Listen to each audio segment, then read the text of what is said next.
Folks, what if I told you there was a universe centered around Billings, Montana, where spaghetti and chocolate milk are the lifeblood of the city? What if I told you that in this particular universe, sentient objects and cryptids and the entire planet of Mercury all live together in harmony with humans, and everyone who lived in this universe were all equally attractive and horny? If this sounds like paradise to you, then boy, do I have the author for you. And his name is Chuck Tingle. If you are unfamiliar with Dr. Tingle, he is an author who makes a plethora of iconic titles such as Anally Yours, The Unicorn Sailor, Bigfoot Settlers Claim My Butthole, I'm Gay for My Living Billionaire Jet Plane, and of course, the classic Pounded in the Butt by my book, Pounded in the Butt by my book, Pounded in the Butt by my book, Pounded in the Butt by my book, Pounded in the Butt by my own butt. He has also made some other iconic books that parody famous titles and events, such as Trans Wizard Harriet Porber and the Bad Boy Parasaurolophus, an adult romance novel, I Freed This Handsome Cargo Ship from the Suez Canal and Now He's Stuck in My Butt, Not Pounded by the Physical Manifestation of My Own Screenwriting Because I'm on Strike and I Deserve to Be Fairly Compensated for My Labor While Studio CEOs Take Record Salaries. As you can see from the titles, lots of butt stuff, lots of colorful characters. And to give you just a little more background on Dr. Chuck Tingle, according to his About the Author section at the end of all of his books, it says that he is a Taekwondo master, has a PhD from DeVry University in holistic massage, and likes backpacking, checkers, and sport. Which sport? Your guess is as good as mine. Wrestling, perhaps? Swordplay? Just kidding. I don't think that's a sport. He also has an array of other interesting quirks, such as calling all of his fans ladybucks or buckaroos, saying the word trotting or to trot in place of other verbs, referring to his erotica books as Tinglers, and wearing this pink bag over his head that says love is real whenever he makes public appearances. And love is real also seems to be his catchphrase. Overall, just a really interesting guy. Now, why am I talking about Chuck Tingle, you ask? Well, I've seen his book covers all around the internet maybe once or twice, and while I've always had a good chuckle from them, no pun intended, I have never read them myself. And I'm curious to see if they're actually good or if they will awaken anything within me. You see, I myself am asexual, and I find all genitals to be gross. But who knows? Maybe reading a Tingler or two will just make me change my mind. Now, originally I had purchased like 3 different Chuck Tingle ebooks just to get like some variety, but then I came across this compilation of a book. Sentient Lesbian Food Gets Me Off. 8 Tales of Edible Ladybug on Ladybug Love. Just look at the cover. It has everything I like hot girl in bikini and carbs. If this doesn't evoke change within me, I don't know what will. So I think I will just review this one book for today and see if it's good enough to convert my asexualism. And with that, let's begin with this first story in the compilation, which is My Librarian is a Beautiful Lesbian Ice Cream Cone and She Tastes Amazing. Okay, so this story starts out with the main character Sally going on an inner monologue about her love for libraries. She says, in the modern age, not a lot of people still use the library. Honestly, it's a real shame things have changed in this way, and while I typically welcome new technology with open arms, the ease of the internet has not been entirely kind to the world of paper books.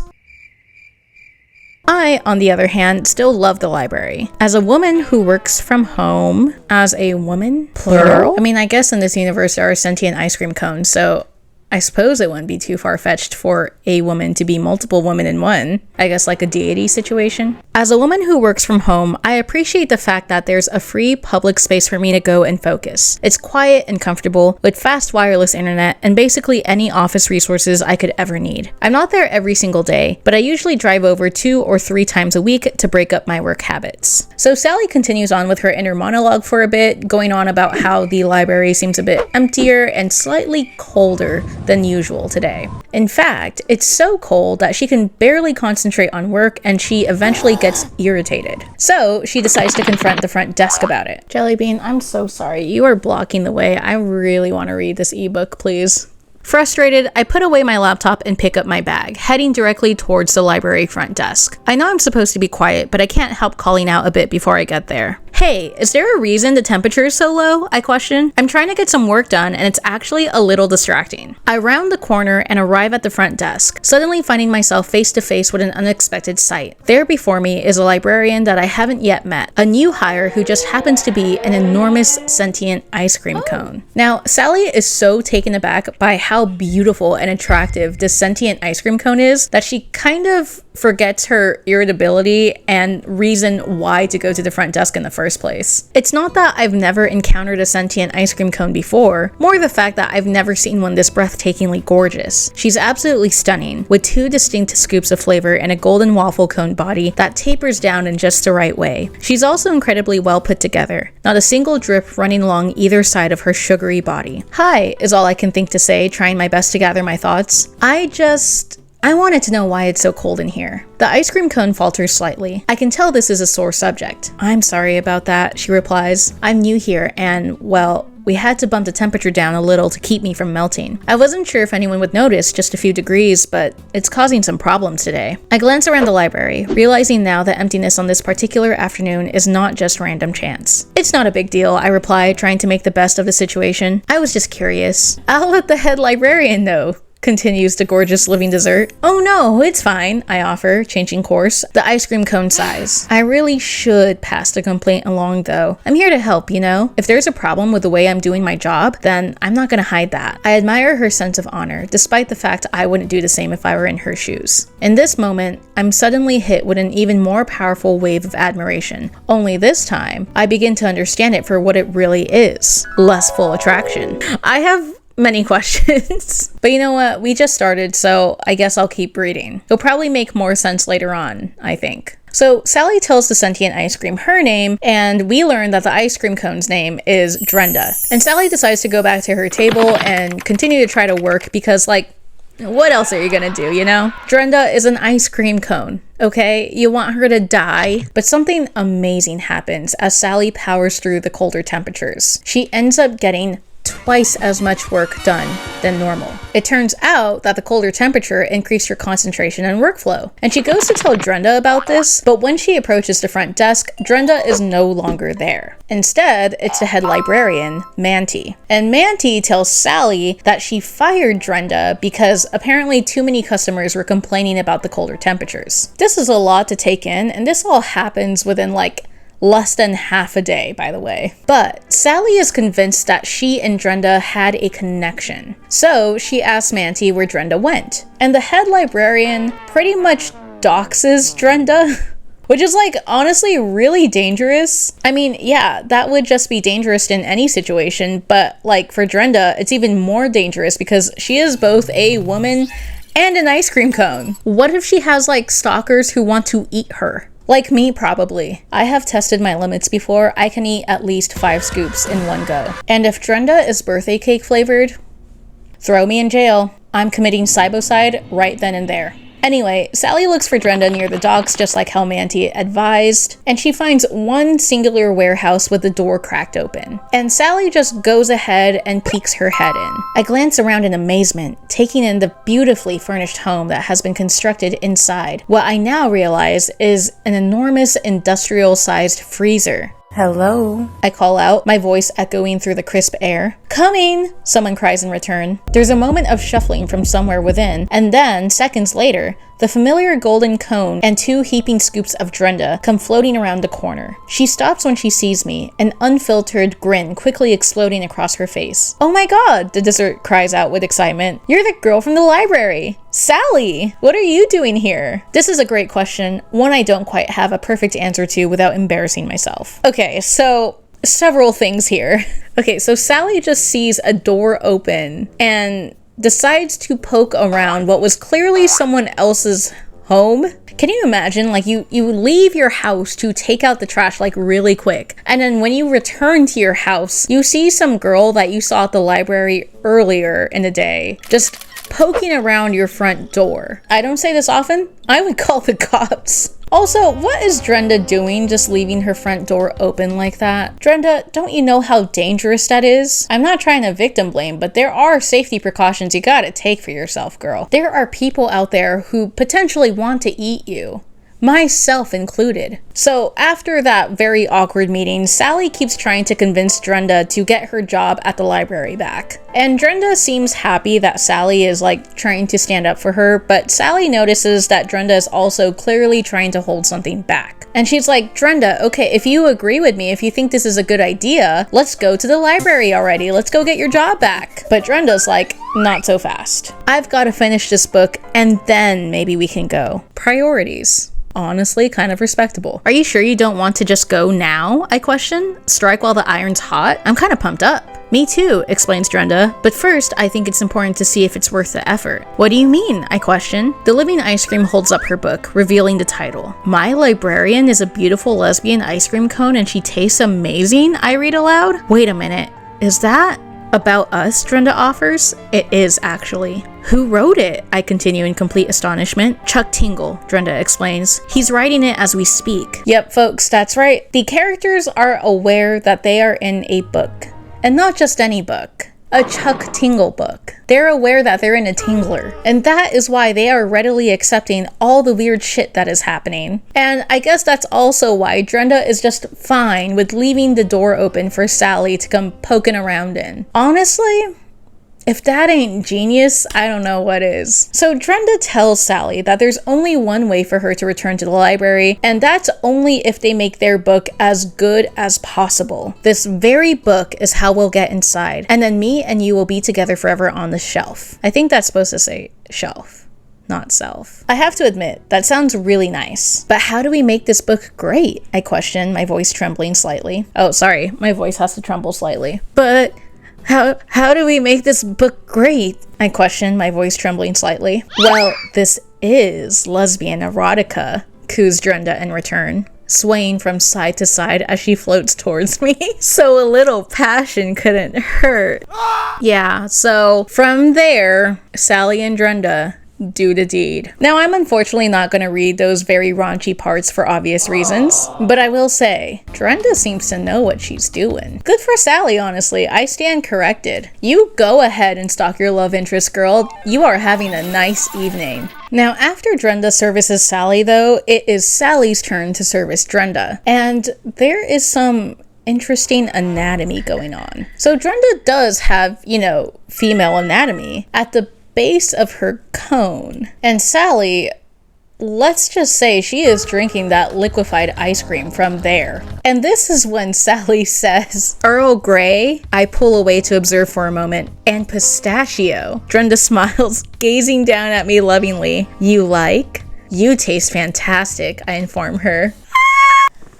Yeah. Anyway, after they are done having the absolute time of their lives, Drenda and Sally exchange I love yous. And it turns out that the book was good enough to make it into Manty's library. And she begins to look into making at least one room in the library a bit colder. That is so sweet. Again, no pun intended. Okay, so that was that story. Did it awaken anything in me? Not yet. At least nothing sexual. If anything, it did make me want ice cream though. But that's just the first story, okay? We got 7 more. Let's see what else we got in here. Ah yes, okay, so the second story. Lightly flavored 0-calorie carbonated water gets me off. Where is Danny Gonzalez when you need him? Okay, this is his story. This is for him, even though he's not a lesbian. So this story begins with our main character, Joanna, who is at the doctor's office for a checkup. But the doctor walks in looking like she's about to deliver some terrible news. The doctor says, well, there's a lot of good to talk about. Your general health is not too shabby. In fact, it's excellent. It's your blood that I'm worried about. My blood? I stammer, not exactly sure what that means. Dr. Scott nods. I want to show you something. My doctor pulls a small glass vial out of the black container she's been holding. She holds it up to the light so that I can get a good view. What does that look like to you? The doctor questions. I stare at the vial for a long while, trying to make sense of what I'm seeing. The liquid within is a dark brown and bubbling, fizzing slightly as it sloshes around in its glass tube. I'm not sure, I finally admit. Was that inside my body? Dr. Scott nods. I'm afraid so. My doctor untwists the tube's small cap and, without a second thought, throws back a quick swig of the substance. Oh my god! I blurt, gasping as I reel from this unexpected maneuver. Yeah, okay, the doctor was showing Joanna a sample that she extracted from her body, and then she f***ing drinks it. That is absolutely unhinged behavior. But you know what? Considering how long hospital shifts are, realistic writing. Dr. Scott swallows, then nods approvingly. It's pretty good. You want some? She holds the vial out towards me, still half full. Is it safe? I question. Oh yes, perfectly, my doctor assures me. I hesitate for a moment, then finally decide to take the leap. I trust my doctor after all, and she seems to be doing just fine after consuming the mysterious substance. I reach out and take the vial in my hand, giving the liquid one last look before taking a long, satisfying gulp. I take down the rest of the vial, leaving it empty. Immediately, I recognize the taste. That's cola, I blurt. It's still fizzy. This was inside me? So basically, the conflict in this story is that Joanna drinks so much soda, Coke specifically, that it has replaced all the blood in her system. That's wild. Okay, how is she not dead from acidosis? Or at the very least, like, very uncomfortable? Joanna in her intro kind of talked about how she exercises regularly, like at least 5 days a week. And can you imagine her jogging with like carbonated cola in her veins, just bouncing around in there as she jogs? How did she not explode? Well, despite her coke-filled veins though, the doctor tells Joanna that she's like fine for now, but the cola is putting a strain on her heart. So she does have to switch to water ASAP, to which Joanna violently objects. The doctor eventually asks, "Is there any time that you're drinking water?" I scoff. What? Why the hell would I want to do that? I can afford soda. Joanna? Girl? I'm sure there's plenty to unpack there. But there's no time for that because the doctor tells Joanna that she has to drink some water or else she will die. Nuka-Cola! So thirsty. Drink some water. So because Joanna is for whatever reason so adverse to drinking water, the doctor then suggests that she try drinking LaCroix instead. Oh wait, sorry, not LaCroix. LaGroix. So Joanna tries to follow the doctor's orders, right? She goes to her local supermarket and tries to purchase some LaGroix, but the LaGroix section is completely empty. A worker comes up to her and tells her that, like, apparently everyone is just buying LaGroix because everyone is trying to make the switch from soda to water, but it's hard for everyone in this universe, so they're all just drinking LaGroix, and that shit is apparently flying off the shelves within like 20 minutes of restocking. And then what makes it funnier is the worker then tries to suggest to Joanna that, you know, hey, we have bottled water. Why don't you try some bottled water? And she has like a completely like repulsed reaction. I shake my head vigorously, hoping to wash away the toxic thoughts within. This is serious. The employee notices this fearsome mental battle that I'm currently experiencing and tries his best to offer some support. You know, we've got plenty of bottled water if that's something you're interested in. The very thought of this option makes me physically ill. It's too much too soon. I don't know if my body can handle that kind of change right out the gate. This is a whole new lifestyle that I'm hoping to ease myself into, and it's going to take multiple steps to get there. Right now, LaGroix is my only option. Jesus, Joanna, can you at least try it? Well, luckily for her, this employee is very nice and very helpful. The employee notices the pained expression on my face. You know, if you really want to get a hold of this stuff, then you should talk to the delivery woman directly. Maybe you can snag some LaGroix before it even reaches the shelves. My eyes light up as I hear this. Really? I question. How? Well, every time she makes a drop-off, she goes across the street for lunch at that little cafe on the corner. The employee explains in a hushed tone. Oh, in a hushed tone, my bad. If you hurry, you can probably catch her before she leaves. You might be able to buy some LaGroix straight off the truck. So Joanna rushes to this restaurant to try to catch the LaGroix delivery woman, but the effects of her soda blood just kick in and she actually faints before she can reach the restaurant. Again though, luck is on her side that day because she wakes up to the LaGroix delivery woman quenching her thirst, hydrating her with some LaGroix, except the LaGroix delivery woman is a sentient can of LaGroix. So she's essentially pouring her own bodily fluids into Joanna's mouth. What I now recognize as a sentient can of lightly flavored 0-calorie carbonated water pulls back in amazement. A crowd that has gathered around us begins to cheer happily, breathing a collective sigh of relief as I return from my walk in the shadow realm. Applause fills my ears. Weak and weary, I sit up and glance around, noticing now that my fall had attracted quite a crowd. You took a pretty bad spill there, the LaGroix can offers. Are you alright?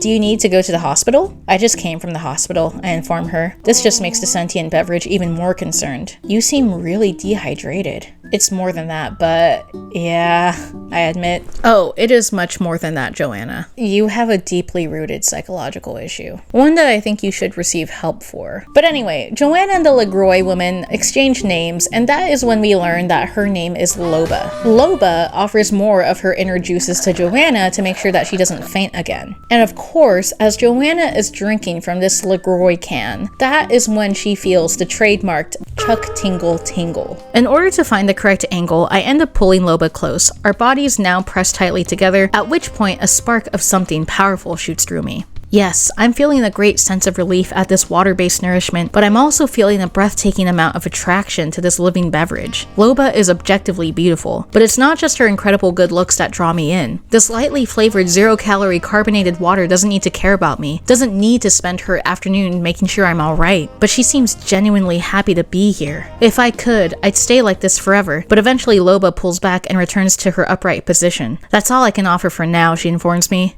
I can't get too empty. So after that, Loba tries suggesting to Joanna to just drink some water. Because that, is like kind of the obvious solution here. But you know how Joanna is with water. So Loba notices this and suggests that the two of them go out to lunch so that way she can like keep more of an eye on her and maybe they can get like some other water beverage from the restaurant. So they go to the restaurant and the waiter tries to take their order and Joanna's like, I'm not really that hungry, but do you have any LeGroy maybe? And the waiter's like, no, sorry, but we have regular water. And Joanna's like,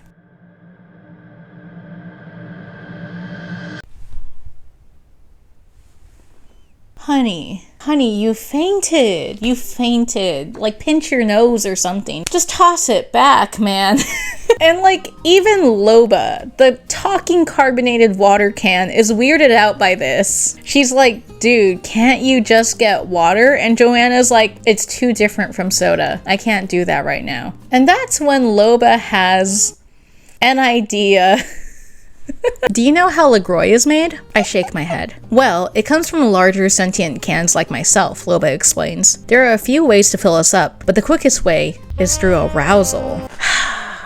How he manages to keep doing this is amazing. Yep, that is how the hot lesbian intercourse gets started in this story. So they start going at it. Let me just read you some lines because they're great. Do you want it? She questions. Do you want that lightly flavored goodness? Yes, I groan. My eyes shut tight as I press against the form of her can.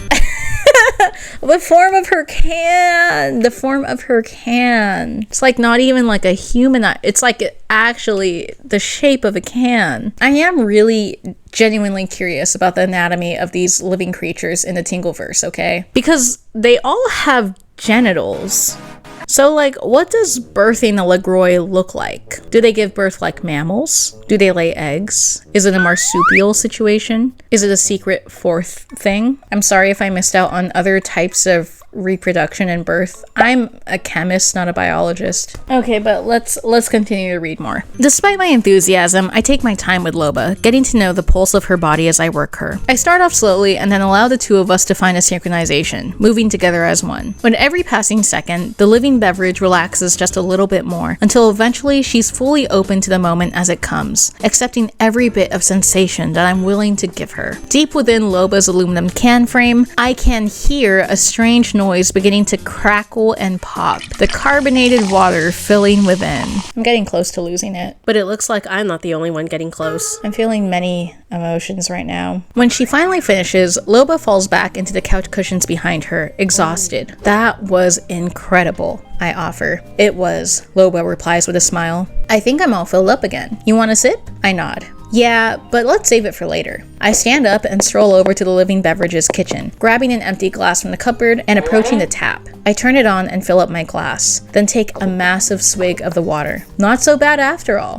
Whoa, is all that Loba can think to say. Yeah, same. Whoa. But okay, honestly, huge moment for Joanna. I am glad that this sexual experience got her to drink water. Loba really said, I can fix her, and did that. Kind of queen shit. But yeah, the story pretty much ends there with the last line implying that Joanna and Loba would go at it again. Kinda happy for Joanna's growth, not gonna lie. That's like 2 major W's in one day. Getting over your fear of water to reinvigorate your health, and like getting a super hot girlfriend.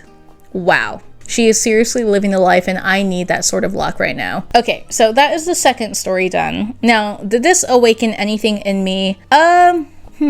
Not yet, I don't think. I think I was a bit too interested in Loba's anatomy. Like scientifically, not like that. Wait, am I in a Chuck Tingle book?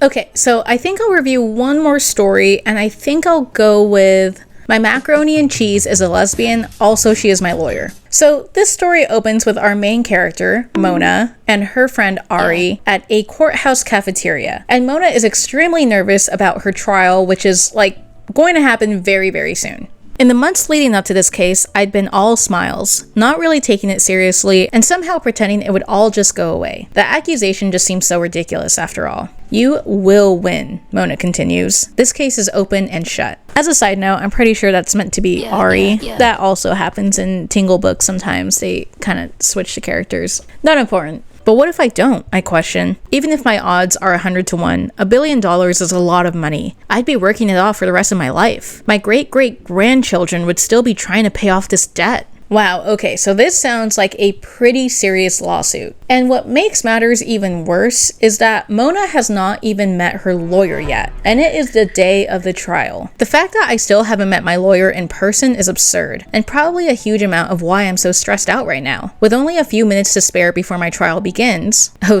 before my trial begins, we're getting down to the wire for an in-person pregame, but I'm not entirely free from blame. As I said before, I haven't exactly been taking this lawsuit seriously.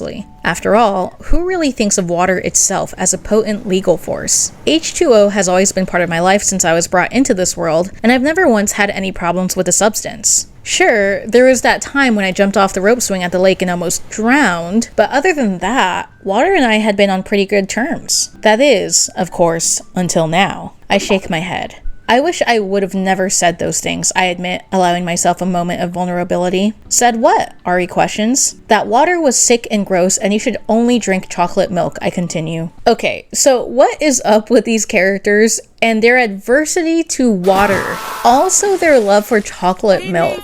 There are a lot of chocolate milk bars and references in the Tingleverse, from what I've read. I've read maybe 12 Tingle books off screen, honestly. Also, wait. Is that what this lawsuit is all about? Is this lawsuit Big Water attacking the little guy for slandering water?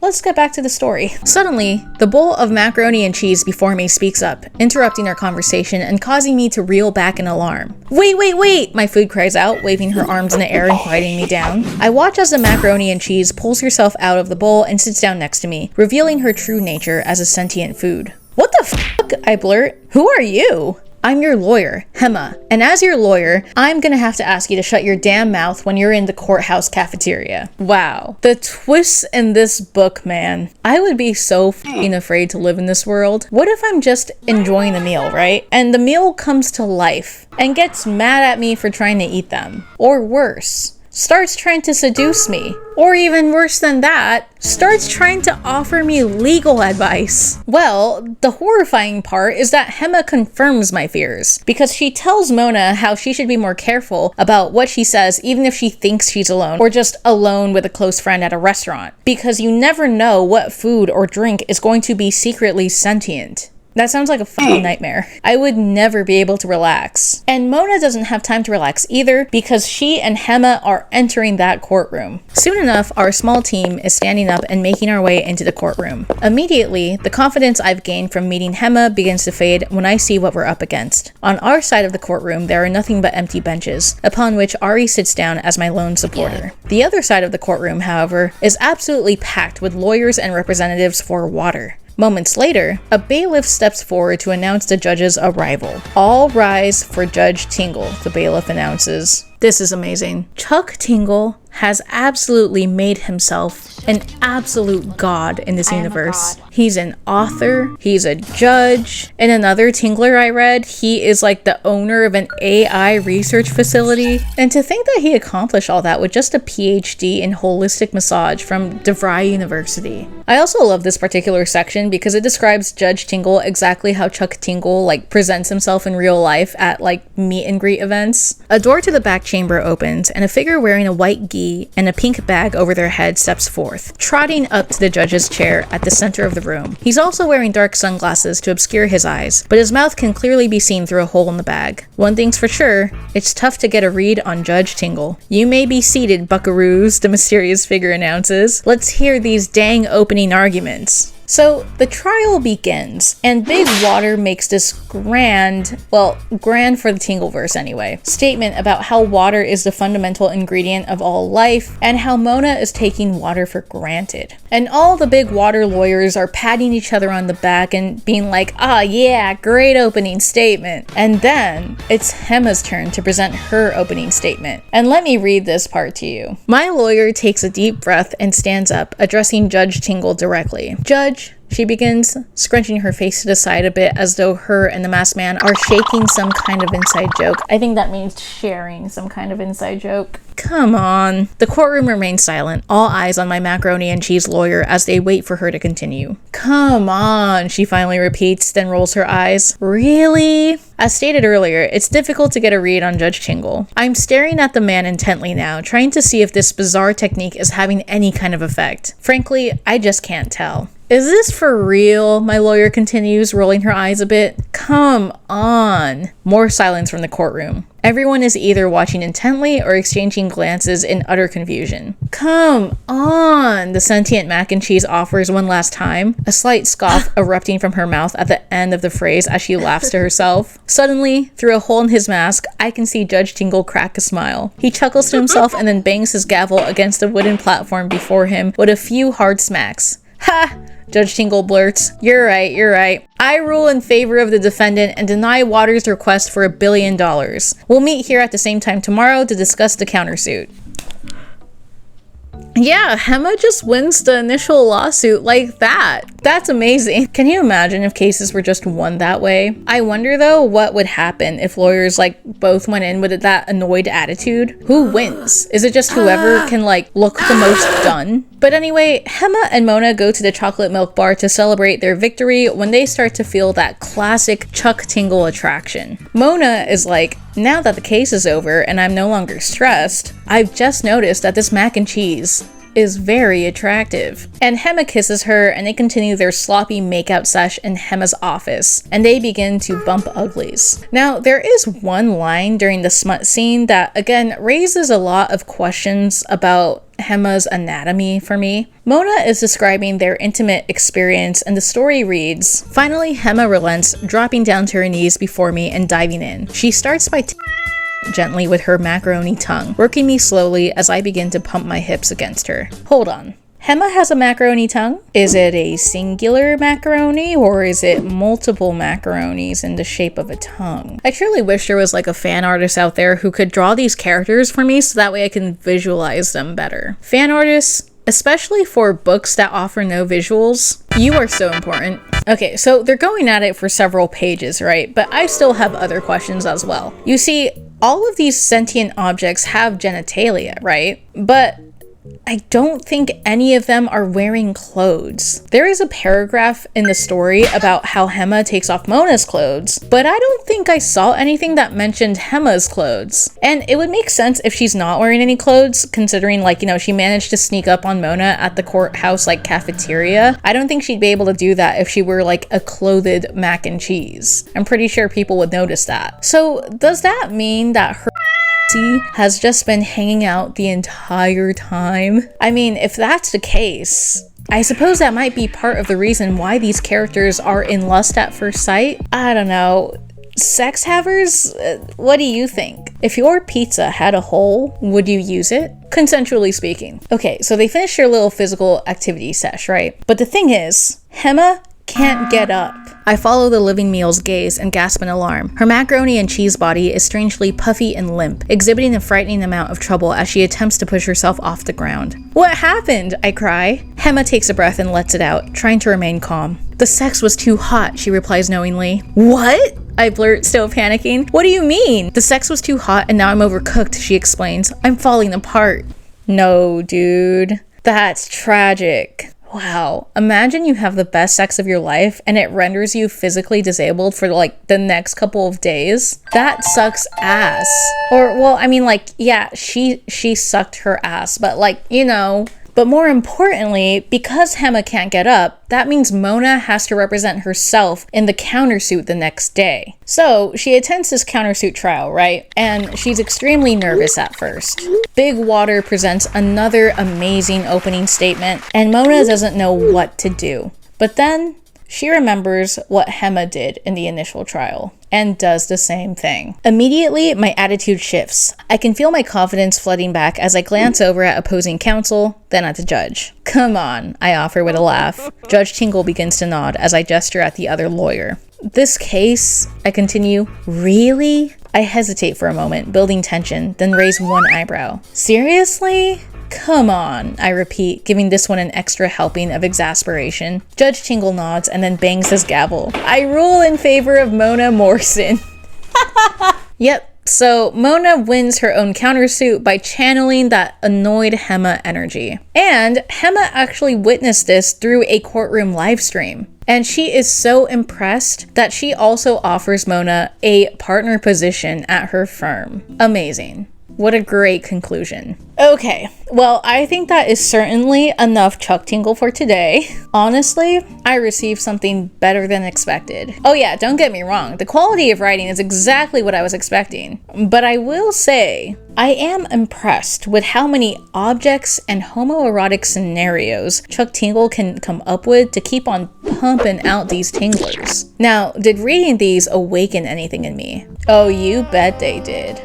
They awakened a deep hunger. I am so hungry. I have not eaten dinner yet because I have been filming this video. But you know what? That's okay. I don't think my asexuality was something to cure anyway, and just because I'm asexual doesn't mean I can't appreciate the real message of these stories. And that is, love is real. Whether it's between guys, gals, non-binary pals, or even sentient food that just has their junk hanging out in the open. If you've made it this far in the video, thank you so much for watching. And if you're interested in reading some Tinglers for yourself, Chuck Tingle actually has a few freebies available on his website. This video is definitely not sponsored, but I am just happy to promote such a legendary author on my tiny channel. Okay, that's all from me. Bye-bye now.